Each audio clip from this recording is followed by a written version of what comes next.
Stop stop stop, बस side में लगाओ। अरे तूने बस क्यों रोकी? आरटीओ चेकिंग है। अरे दीदी, तो क्या हुआ? मैं उनसे डरता हूँ क्या? तुम्हें लगता है मैं उन्हें देखकर कांपने लगूंगा? आरटीओ चेकिंग है, सभी नीचे उतर जाइए। जल्दी चलो। अच्छा ये सामान भी उठा लो। तुम लोग यहाँ क्या कर रहे हो? वो बाइक खराब हो गई थी तो बस से। आप ही बताइए ना।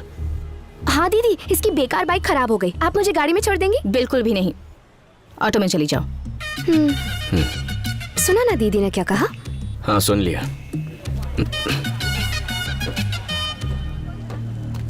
मैडम, बिना पेपर्स देखे आपने सबको क्यों उतार दिया? बस का नंबर क्या है? दिखाई नहीं देता क्या? बस नंबर बताओ। 2844। अगर ये 2844 है तो फिर वो क्या है? श्रीनिवास। Yes madam. ये सारे पेपर्स इन्हें दे दो और दोनों बस को सीज कर लो। Okay madam. मैडम, बस किसकी है पता है? शिवा भाई की, शिव शक्ति ट्रेवल्स। शिव शक्ति ट्रैवल्स की सारी बसेस चेक करो। मैडम, एक बार में बात समझ नहीं आती। नहीं हो इसीलिए घमंड है। तुम शिवा भाई को जानती नहीं हो। रोड पर रोज एक्सीडेंट होते हैं। क्या नाम बताया? शिवा भाई। सुन लिया ना? जी। उसके नाम पर नोटिस जारी करो। Okay madam.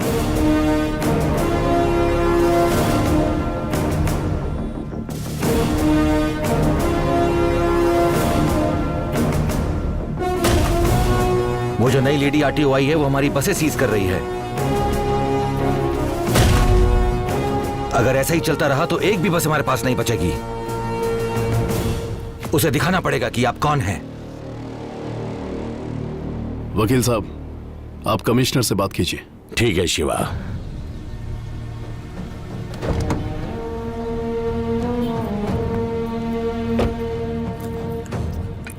Good morning sir.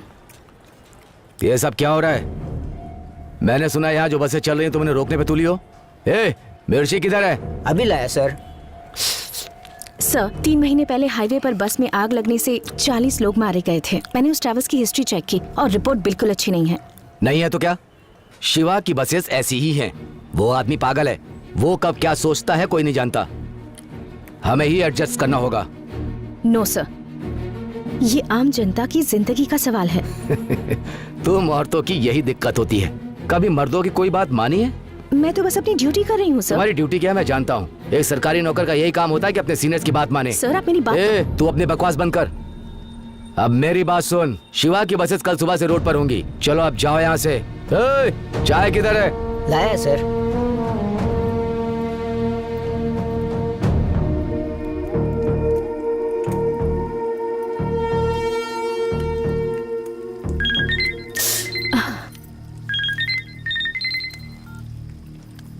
Good evening madam, क्या करना है हमें?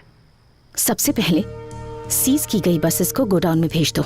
सेम नंबर वाली बसेस की फोटोज लेकर पेपर्स को अटैच करो। केस फाइल कर दो। Okay madam. इस बारे में कोई भी कुछ पूछे तो उसकी बात मुझसे करवाओ। ठीक है मैडम। भाभी इधर ही है।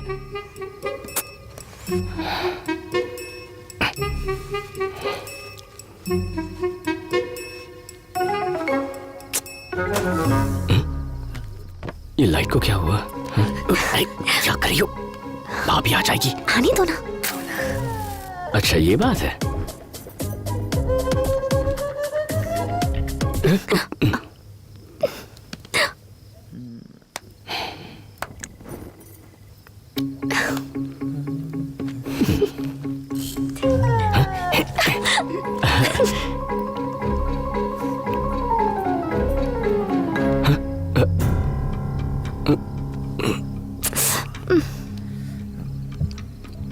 क्या हुआ? रहने दो ना। तुम्हारी दीदी आ गई।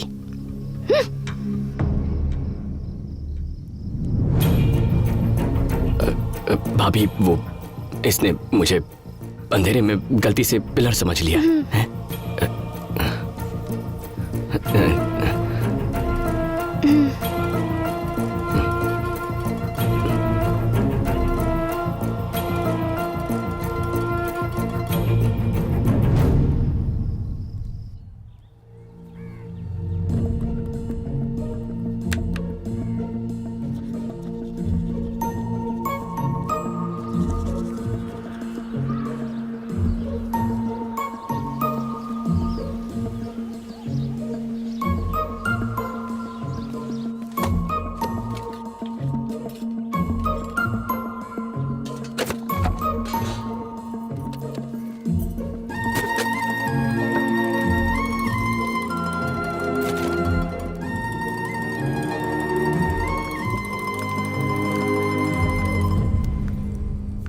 कॉल डिस्कनेक्ट कर दो।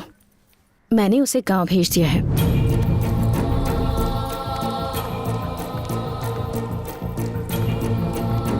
इस लव शक पर अपना टाइम वेस्ट करने से अच्छा होगा कि तुम इस वक्त अपने करियर पर फोकस करो, समझे? अच्छा, अब तुम ऐसा करो कि ज्योति, अंकल कैसी हो तुम? अच्छी हूँ। क्या बात है, आज तो बहुत जल्दी जाग गए बेटा। तुझे इस तरह से इतने डिसिप्लिन में देखकर आज मुझे बहुत खुशी हो रही है। तेरी भाभी के अलावा दुनिया में कोई नहीं सुधार सकता है तुझे। ये ले, तेरी चाची ने तेरे लिए भेजा है। आगे बैठिए ना अंकल।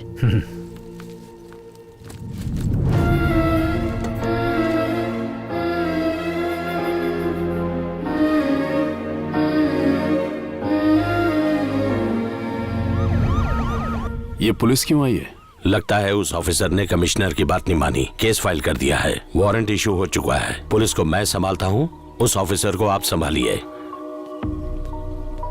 हमने पूरी कोशिश की पर वो बहुत स्ट्रिक्ट है भाई। ये लेडीज सेंसिटिव होती हैं, प्यार से हैंडल करना पड़ेगा। यही तो बात है भाई, ये औरतें अपने पति की नहीं सुनती तो हमारी क्या सुनेंगी? मैं संभालता हूँ। ठीक है बेटी, मैं चलता हूँ। अंकल कल चले जाइएगा, आज रुक जाइए। नहीं बेटी, ये पेपर्स हैंड ओवर करने हैं ना, चलता हूँ।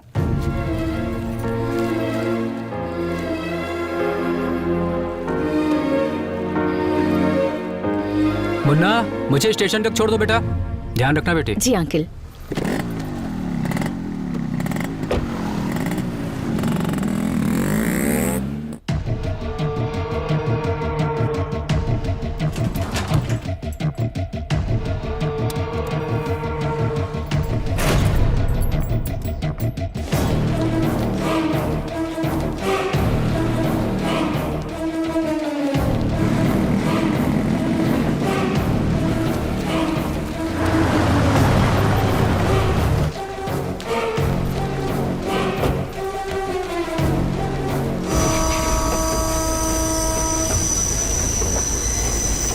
क्या सोच रहे हो Munna?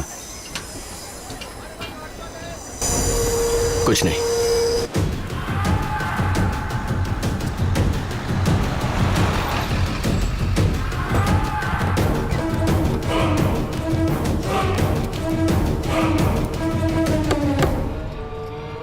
Excuse me ma'am. Come in. Shiva, Shiv Shakti travels. बैठिए। धन्यवाद। आप कुछ लेना चाहेंगे? चाय, कॉफी? आप जो भी मंगवा दें। रमन, ध्यान रखना बेटा। मैं भी चलता हूँ आपके साथ। तुम कैसे आ सकते हो? भाभी अकेली पड़ जाएगी। अगर अकेली पड़ती है तो पड़ जाए, उससे मुझे क्या। तुम ऐसी बातें क्यों कर रहे हो? क्या हुआ तुम्हें? वो एक चुड़ैल है चाचा। शादी होते ही भैया को मुझसे दूर कर दिया, यहाँ लाकर नौकर बनाकर रख दिया है, और अब पल्लवी को भी मुझसे दूर गांव भेज दिया है। वो बहुत बुरी है चाचा। अगर मैं यहां रहा ना तो वो मेरी जिंदगी बर्बाद कर देगी। मैं नहीं रह सकता यहाँ। मैं भी आपके साथ चलूंगा। मैं आपके लिए क्या कर सकता हूँ? मतलब मेरी बसेस छुड़वाने के लिए? टैक्स पे कीजिए और रूल्स फॉलो कीजिए तो हम बसेस छोड़ देंगे। मैं रूल्स कभी फॉलो नहीं करता। मैंने आज तक किसी से रिक्वेस्ट नहीं की है, आज पहली बार आपसे कर रहा हूँ। और मैं भी आखिरी बार कह रही हूँ, मैं बस नहीं छोड़ूंगी। देखिए मैडम, आप बेकार में ही मेरे पेशेंस की परीक्षा ले रही हैं। और आप बेकार में ही मेरा वक्त बर्बाद कर रहे हैं। पूरा शहर शिवा के नाम से कांपता है। अगर मैं एक आरटीओ ऑफिसर से हार गया तो अच्छा लगेगा क्या?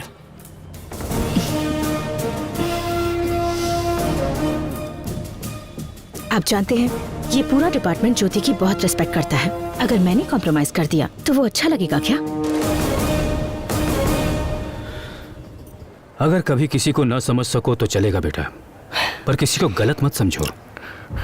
तुम और तुम्हारा भाई दोनों एक साथ पले बड़े हैं। तुम्हारी भाभी ने पहले ही कह दिया था कि तुम दोनों के बीच कोई आएगा तो तुम ऐसा ही बर्ताव करोगे।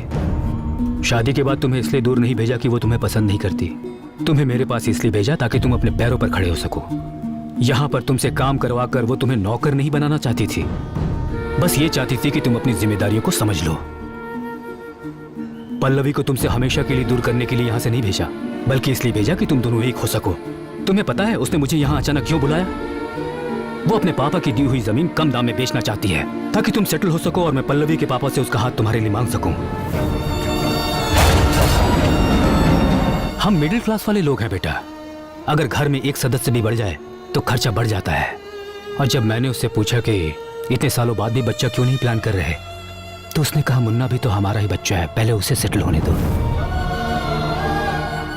वो तुम्हारी जिंदगी बर्बाद नहीं कर रही, तुम्हें एक नई जिंदगी दे रही है। तुम्हारी जिंदगी को खुशियों से भरकर उसे बेहतर बनाने की कोशिश कर रही है। रिश्ते कच्चे धागों की तरह होते हैं, टूट गए तो इन्हें जोड़ने में गांठ पड़ जाती है। इसलिए अपनी सोच को बदलो। मैडम। मुझे परेशान मत करो, जो तुम चाहते हो वो नहीं होगा। अच्छा, तो जैसा मैं चाहता हूं वैसा नहीं होगा।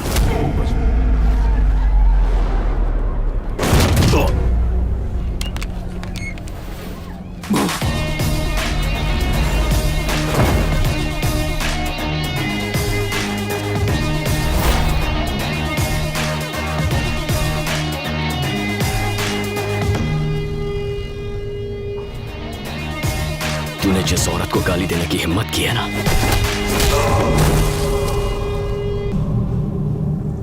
वो भाभी माँ है मेरी।